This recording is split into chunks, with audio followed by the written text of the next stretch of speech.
En 1969, il a adopté 9 filles noires. Découvrez ce qu'elles sont devenues 46 ans plus tard. L'année était 1969 et la vie de Richard Miller s'était réduite au silence. Sa femme, Anne, était décédée 2 ans plus tôt et la maison qu'ils avaient rêvé de remplir d'enfants était vide et silencieuse. À 34 ans, Richard passait la plupart de ses soirées à sa table de cuisine, fixant le même papier peint fissuré, écoutant une horloge qui semblait se moquer de lui à chaque tic-tac. Les gens en ville disaient qu'il devrait se remarier, tourner la page, recommencer. Mais Richard ne voulait pas recommencer. Il voulait tenir une promesse qu'Anne avait murmurée alors qu'elle était alitée à l'hôpital, fragile et mourante. « Ne laisse pas l'amour mourir avec moi.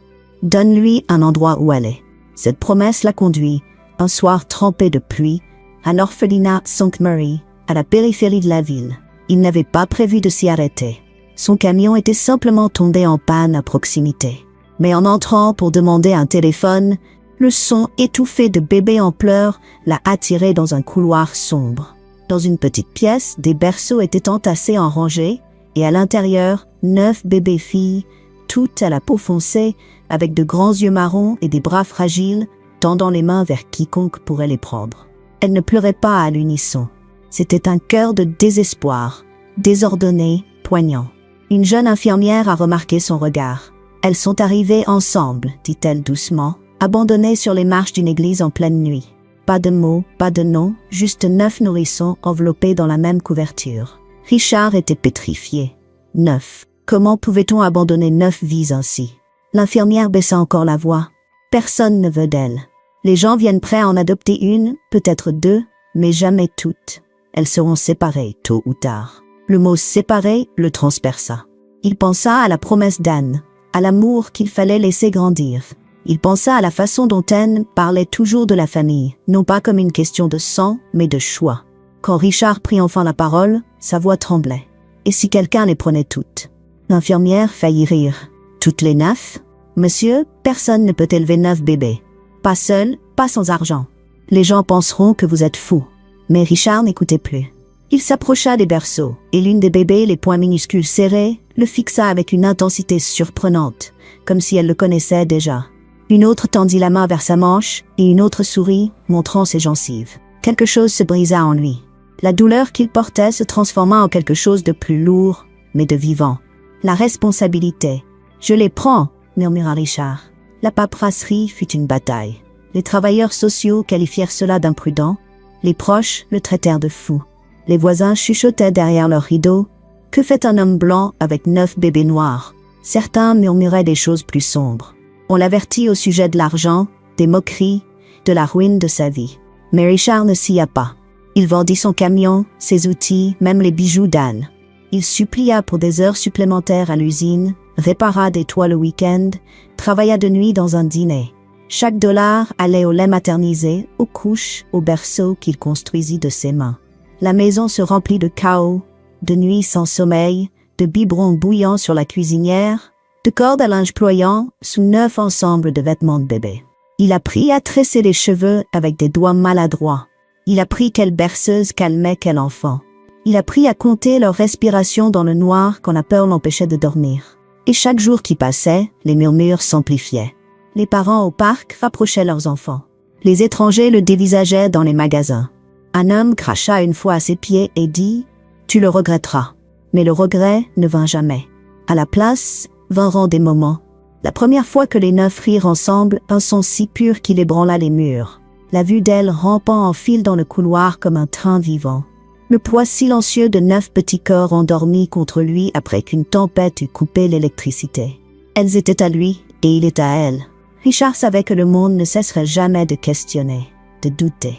Mais en regardant les 9 petites filles qui remplissaient sa maison autrefois vide, il savait une chose avec une certitude inébranlable. Il avait donné à l'amour un endroit où aller. Les années qui suivirent mirent Richard à l'épreuve d'une manière qu'aucun homme n'aurait pu anticiper. Élever un enfant était un défi. En élever 9, seul, était une guerre. Ses mains étaient toujours calleuses à cause des heures supplémentaires. Son corps était endolori de porter, soulever, courir après elle. Mais son cœur devenait plus fort. Chaque fille développa son propre rythme, sa propre étincelle. Sarah avait le rire le plus bruyant de la maison, tandis que Ruth s'accrochait à sa chemise dès qu'un étranger approchait. Naomi et Esther étaient des partenaires espiègles, toujours à chipper des biscuits sur le comptoir. Lee était douce, toujours prête à poser sa petite main sur l'épaule de ses sœurs quand des disputes éclataient. Marie, silencieuse mais farouche, apprit à marcher la première. Anna, Rachel et la petite Déborah étaient inséparables, leur jeu emplissant la maison d'un bruit incessant. Pour le monde extérieur, elles étaient les 9 Miller. Certains murmuraient ce nom avec admiration, d'autres avec suspicion, mais pour Richard, elles étaient simplement ses filles. Pourtant, le poids du regard des autres le suivait. À la sortie de l'école, les mères chuchotaient. Quel est son but? Pourquoi un homme blanc adopterait-il 9 filles noires? Certains l'accusaient de chercher l'attention. D'autres mettaient en doute sa moralité, voire sa santé mentale. Il ne répondait jamais. Il continuait simplement à se présenter avec des déjeuners en sachet, des cheveux tressés, des chaussures pour lesquelles il avait économisé pendant des semaines. L'argent était rare. Il sautait souvent des repas pour faire durer les provisions.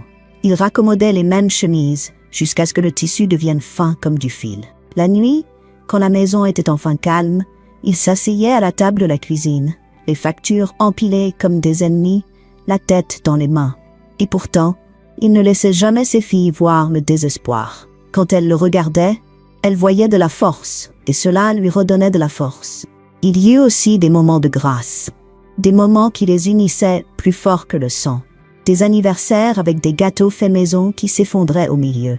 Des matins de Noël où 9 paires de mains déchiraient des cadeaux emballés dans du vieux journal. Des nuits sous les étoiles, tout serrés sur une couverture dans la cour, écoutant Richard raconter des histoires sur Anne, la mère qu'elle n'avait jamais connue, mais qui vivait dans chaque sacrifice qu'il faisait. Et lentement, contre toute attente, les filles grandirent, non seulement en taille, mais enracinées. Elles excellaient à l'école. Elles se soutenaient mutuellement quand le monde essayait de les abattre. Et toujours, elles revenaient à Richard. Mais le temps est impitoyable. À la fin des années 1990, ses cheveux avaient grisonné, son dos s'était voûté. Les filles, désormais jeunes femmes, commençaient à partir. L'université, les emplois, les mariages. La maison, autrefois vibrante de cris et de rires, redevint silencieuse. La nuit où la dernière fille partit, Richard s'assit seul sur le canapé, fixant une photo encadrée des 9 filles encore tout petites, alignées comme des perles sur un fil. Il murmura dans le silence, « J'ai tenu ma promesse, Anne. » Les décennies passèrent, les filles s'épanouirent. Enseignantes, infirmières, artistes, mères, elles construisirent des vies, mais ne s'éloignèrent jamais trop. Chaque fête, elles revenaient, remplissant sa modeste maison de bruit jusqu'à ce que les murs semblent engoufflés.